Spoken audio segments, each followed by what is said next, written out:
जो अपोजिशन मौजूद है बशमूल एमक्यूएम के, उन्होंने मैं नहीं समझता कि इतनी कोई प्रॉब्लम्स की या कोई इतना गंद मचाया। उन्होंने तकरीरें की, तनकीद की, जो उनका हक था, लेकिन एक अखलाक के दायरे में रहते हुए उन्होंने अपोजिशन का किरदार अदा किया। तो अब बजट के हद तक तो कोई प्रॉब्लम नहीं था। मैं तो खुद हैरान हूँ कि अचानक से ये ऐसी क्या सूरत हाल पैदा हुई या ये बात यहाँ क्यों पहुँची कि उन्होंने शहीद जुल्फ़िकार अली भुट्टो के ख़िलाफ़ बहुत ही नाजेबा किस्म की जो बातें कहीं और बहुत ही बिलो द बेल्ट जाके उन पर तनकीद की।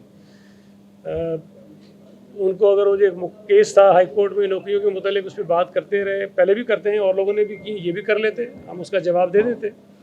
लेकिन वहाँ से जुल्फ़िकार अली भुट्टो शहीद को जोड़ देना और फिर जिस किस्म की बातें उनके मुतालिक की, अब हम तो ना चाहते हुए भी हमने उसका जवाब तो देना है। एमक्यूएम आजकल जिस हालात का शिकार है या जिस सूरत हाल में है या कितनी मजबूत और मुस्तहकम है, उसका अंदाज़ा आपको भी है। ये चाहें बेचारे तब भी हमारा बिगाड़ कुछ नहीं सकते। तो ठीक है, तनकीद करना है, उनका हक है, वो करें, उसका हम जवाब देंगे।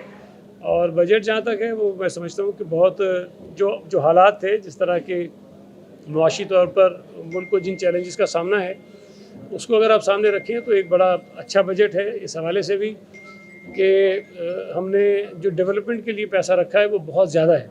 ये इलेक्ट्रिक से आपके मुज़ाकरात हो रहे थे, उस पर क्या फैसला हुआ? तीन हुकूमतों ने इलेक्शन से पहले इसी हुकूमत के इत्तेहादियों ने ऐलान किया था कि जो है 300 यूनिट 200 यूनिट फ्री करेंगे।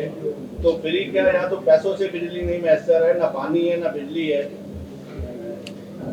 देखिए, जो चेयरमैन बिलावल साहब ने जो हमारे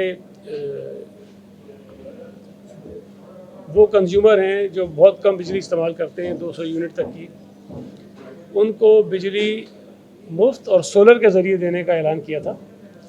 और फिर ज़ाहिर है हमें खुशी है कि बिलावल साहब के उस ऐलान के बाद मुस्लिम लीग नून ने भी वही बात की। और ये अच्छी बात थी कि दो बड़ी सियासी जमातें हैं वो उन लोगों से कमिटमेंट यही कर रही हैं कि हम आपको बिजली मुफ्त फराहम करेंगे। हम वफाकी हुकूमत में नहीं आए, PMLN वफाकी हुकूमत में आ गई और हमारे पास सिर्फ सूबा सिंध की हुकूमत है या बलूचिस्तान की हुकूमत है। लेकिन इस बजट में अगर आप देखें तो सूबाई हुकूमत ने एक बहुत बड़ा काम किया है कि हम 26 लाख घरों को जो आपके इस वक्त बिजली के निज़ाम से जुड़े हुए ही नहीं हैं, वो 26 लाख घर जिन इलाकों में ना बिजली के पोल हैं, ना बिजली की तारें हैं, ना उनको कोई बिजली मुयस्सर है, उन तमाम घरों को सोलर जो है वो हुकूमत सिंध फराहम करेगी।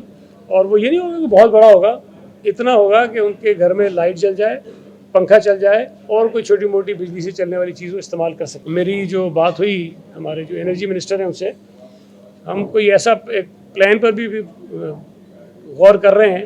इस पर अभी मैंने बातचीत का शुरुआत की है कि तमाम जो वो लोग जो बिजली इस्तेमाल करते हैं उनके लिए कोई ऐसा मंसूबा लाया जाए कि उनको सोलर जो है वो किस्तों में फराहम किया जाए। यानी पीपल्स पार्टी गवर्नमेंट चेयरमैन का ये जज्बा है कि सोलर सिस्टम फराहम किया जाए कि बिजली बहुत महंगी कोई लोग दे नहीं सकते।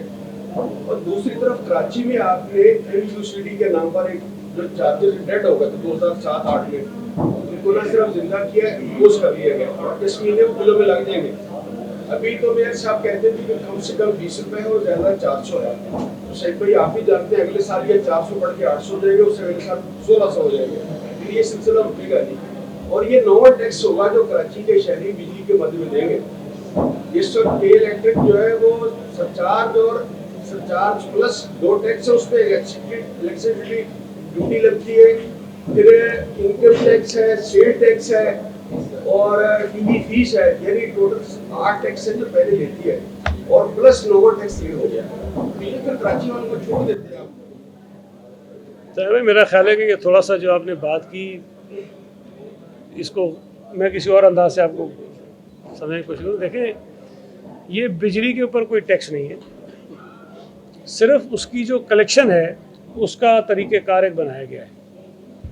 जो पहले तरीक़ेकार था, यकीनन आपके इल्म में होगा कि किसी प्राइवेट कॉन्ट्रैक्टर को ये काम दिया गया ताकि वो जाकर ये जो MUCD है उसकी कलेक्शन करे, जो नाकाम हुआ। और यकीनन अगर आप किसी प्राइवेट कॉन्ट्रैक्टर को ये काम देते हैं तो वो अपना एक शेयर भी उसमें रखता है और उसके अंदर बेज़ातगियों के बहुत ज़्यादा इम्कानात मौजूद हैं। अब अगर वो प्रॉपरली कलेक्ट नहीं हो रहा था, जो टैक्स पहले से लगा हुआ है, तो अगर उसकी कलेक्शन को इम्प्रूव किया जा रहा है तो ये कोई बुरी बात नहीं है। इस पर आपको मैं समझता हूँ कि अप्रिशिएट करना चाहिए। ये बिजली के मद में कोई टैक्स नहीं है, ये सिर्फ कलेक्शन है। जो कलेक्शन का तरीक़ेकार एक मुनासिब समझा गया, बेहतर समझा गया कि इसके ज़रिए बेहतर कलेक्शन हो सकती है, आसान समझा गया, उसको अपनाया गया है। बिजली चोरी होती है और उन चंद बिजली चोरों की वजह से सज़ा हम सब भुगतते हैं और उनके जो बिजली चोरी करते हैं उसकी अदायगी भी हम और आप करते हैं। जो बिजली का बिल अदा करते हैं हम उनकी अदायगी भी कर रहे हैं। बिजली चोरी कोई और कर रहा है, सज़ा हम भुगत रहे हैं। बिजली चोरी कोई और कर रहा है, बिल हम भर रहे हैं। तो कम से कम जो बिजली चोरी में मुलविस लोग हैं उनके ख़िलाफ़ तो सख्त तरीन कार्रवाई होनी चाहिए। और ये हमने के इलेक्ट्रिक को भी यकीन दहानी कराई है कि आप अपना रवैया ठीक करें, अपना थोड़ा सा पॉजिटिव एटीट्यूड दिखाएं। तो जहां आपको हुकूमत की ज़रूरत पड़ेगी बिजली चोरों के ख़िलाफ़ कार्रवाई में, हम आपके साथ खड़े होंगे। जो कार्बन क्रेडिट्स हैं उस पर ये वाहिद सूबाई हुकूमत हमारी, जिसको मिलियंस ऑफ डॉलर जो है तकरीबन $22 मिलियन में मिल चुके हैं। मतलब उन्होंने तस्लीम किया इस बात को कि हमने ये जो ग्रीनरी है या दरख्त लगाने की बात है उसमें हमने बहुत काम किया है और सिंध हुकूमत की उसको लोगों ने रिकगनाइज़ भी किया है। और बल्कि एक तो बड़ी इंटरेस्टिंग कोई एक बैनुल-अक़वामी कहीं वो कोई सेमिनार था, कोई इवेंट था, उसमें पाकिस्तान के इमरान खान के वक्त के वफाकी वज़ीर साहब भी गए हुए थे, यानी क्या अमीन असलम क्या नाम था उनका, उससे शायद मेरा ख्याल है वो थे। तो वहाँ पर एक सिंध की वीडियो चलाई गई जिसके बदले में हमें कार्बन क्रेडिट्स मिले थे। तो उन्होंने अपने साथ बैठे हुए से पूछा कि क्या ये सिंध में हो रहा है। उन तक को नहीं पता था जो फेडरल मिनिस्टर थे उस वक्त पीटीआई गवर्नमेंट के। तो हमने जो एक हमारे बस में चीज़ें हैं जो एक प्रोविंशियल गवर्नमेंट अपने वसाइल के अंदर रह के कर सकती है, हम कर रहे हैं और इंशाअल्लाह ताला इसको आगे भी करेंगे। और मैंग्रोव्स को हमने प्रोटेक्ट करने के लिए बहुत किया है। मैंग्रोव्स के हमने बहुत उनको वुसअत दी है, बहुत बड़े इलाके पर हमने उसको फैलाया है।